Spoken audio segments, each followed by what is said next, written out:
Hi, welcome to Boom It's on the Blockchain. My name's Alastair Caithness, and today we've got a special guest. She's in the 100 most powerful women in blockchain across the world. It is Talisha Shine.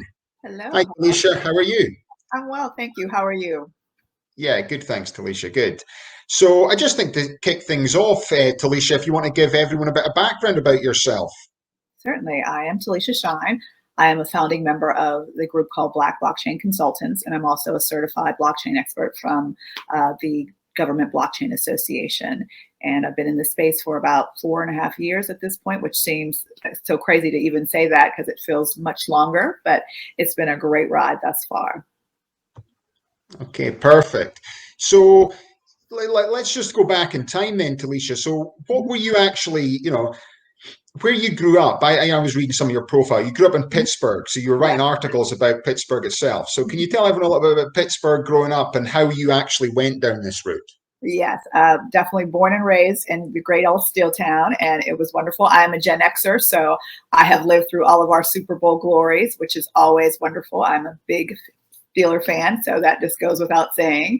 But it was very interesting growing up in a very much, a different time and space, because at that time, the steel mills were very popular when I grew up. So I grew up in that time when it was a booming economy. And I also got to see it transition from that glory days to really being a desolate place where technology truly changed how we operated as a community and as a city at whole. So talking about, for people who aren't aware of this, because I know we've got viewers out with the US who watch the podcast as well, just explain to them what happened in Pittsburgh. Because I knew it was a big steel town, and a lot of the steel's gone out from, it's manufactured in China now and brought in rather than manufactured in America. But how did that affect a place like Pittsburgh, which was just essentially the whole city was based on the steel industry? Yes, every city had its own steel mill. So I grew up in McKeesport, Pennsylvania, which sits on 2 rivers. And on each side of the river, there was a steel mill. So we had 6 miles worth of mills kind of lined up. And everybody, I would say that was one of those things where every male that was in the town, that was the coveted job to have. It was the U.S. steel boom. So we were producing massive amounts of steel going through, for everywhere. And we were importing and exporting that as our own thing, coming from Pittsburgh, because Pittsburgh steel was a little bit different. And that was our whole livelihoods. Everybody worked there. And one day they didn't. So in one day they laid off 3,000 individuals. And then the next week it was 7,000. And it literally took a very strong toll on the city because it was the whole infrastructure. So what's the sort of population of Pittsburgh then? At the time, we had over probably about maybe 800,000 people. It's a large city, a very large city in its own right. But it was definitely, like I said, that one major industry, and having that was one of those kind of things where we were devoted to that particular industry exclusively. So that transition was very hard, because once you don't know what else to do, you're just kind of like, well, what do we do now? And we had a strong impetus. Like, everybody exited the city in 82 and 83. We literally lost half of our population at that time. So population was down to 400,000 then? Yeah, it was amazing. I went to school one day and had 23 kids in my class, and then the next day I had 7. So that's how quickly everything changed. And it was really devastating from a standpoint of seeing us thrive so much to just being desolate. It became almost a ghost town. There was so many people exiting, rows and rows of houses being emptied.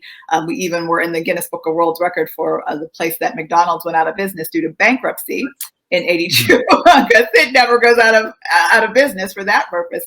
But there were no one there. So it was a very interesting transition. And I always thought about that even as a youngster, because I was right in my tween area.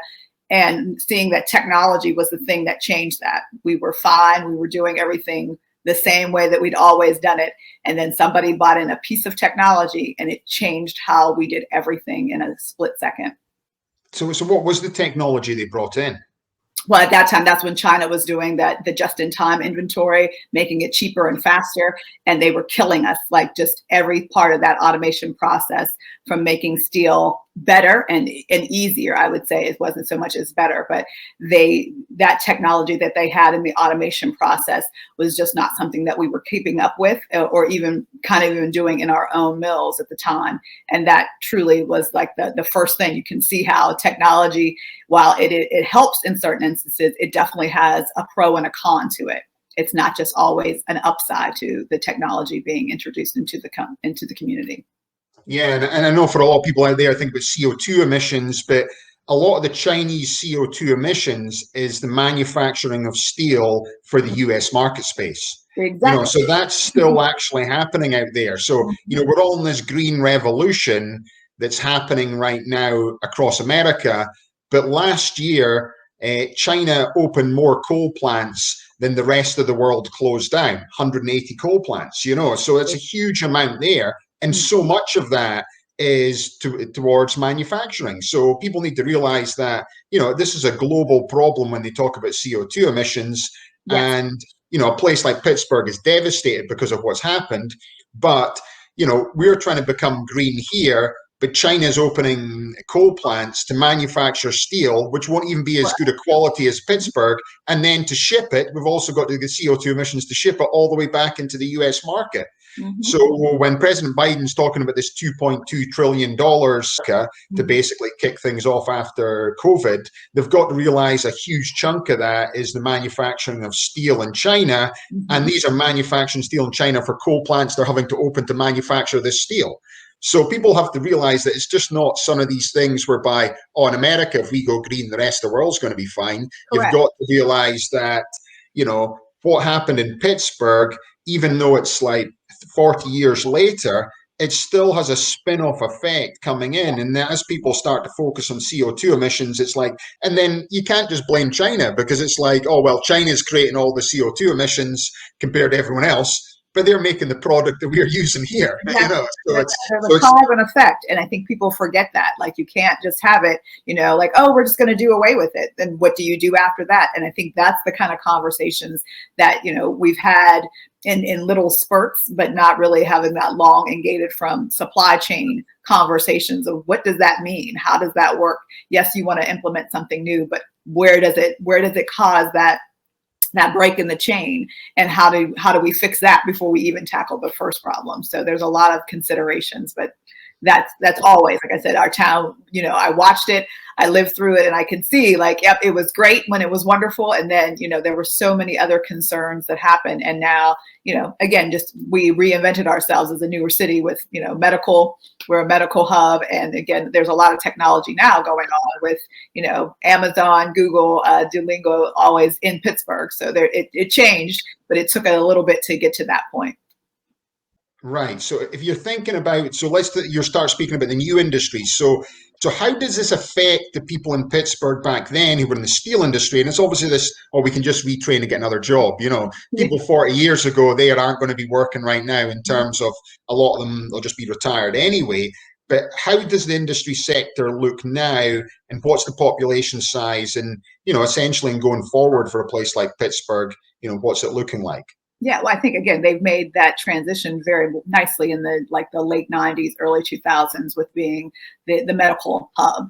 And that has definitely, spawned a lot of jobs. But again, that was a lot of retraining from just back in the 80s to going into the 2000s. That was a 20-year lull where everyone had to figure out what they were going to do if they were going to remain there. And still, it is an industrial town. That's just the way that its nature is set up. So it is definitely growing. Mm-hmm. With the Googles and the Amazons moving there, that was something that happened. But again, it changes the trajectory of how the city is built. Again, the individuals are being priced out of their homes because of the technology centers that are just moving in there and taking over neighborhoods that have been there for a very long time, and individuals who've lived there for forever, for their whole entire lives. So that's always a very interesting, when you bring something to a space, but you're not really appreciating